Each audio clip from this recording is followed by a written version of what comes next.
Hello friends. இன்னைக்கு என்னோட டே 120. So இன்னைக்கு என்னோட புஷ் டே. ஸோ இன்னைக்கு புஷ் டேல வந்து பார்த்தீங்கன்னா, எனக்கு வந்து chest, shoulder and tricep focus பண்ணி ஒர்க் அவுட் பண்ணியிருந்தேன். ஸோ ஒரு நார்மலான டேவா போச்சு.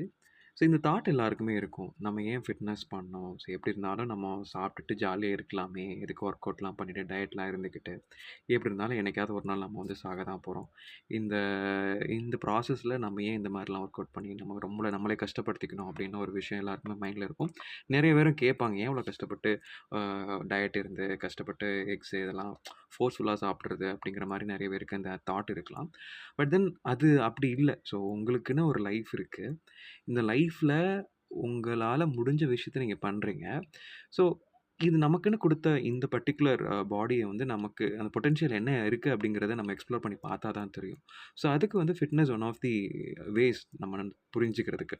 ஸோ அது மூலியமா உங்களுக்கு இருக்க பொட்டன்ஷியல நீங்க வெளிக்காட்டுறதுக்கான ஒரு வாய்ப்பு நீங்க பார்க்கறதுல தப்பு இல்ல தானே! ஸோ அதனால இந்த மாரி தாட்ஸ் யாருக்காவது இருந்ததுன்னா, அந்த தாட்ஸ அவாய்ட் பண்ணிட்டு, ஒரு கோல ஃபிக்ஸ் பண்ணிக்கோங்க. உங்களுடைய ஃபிசிக் உங்களுடையது. ஸோ அதனுடைய பாசிட்டிவிட்டி அண்ட் பாசிட்டிவ் சைட நீங்க எக்ஸ்ப்ளோர் பண்ணலாம். So being fat is not a problem. But explore பண்ணி பார்க்குறது முக்கியம். பபாய்.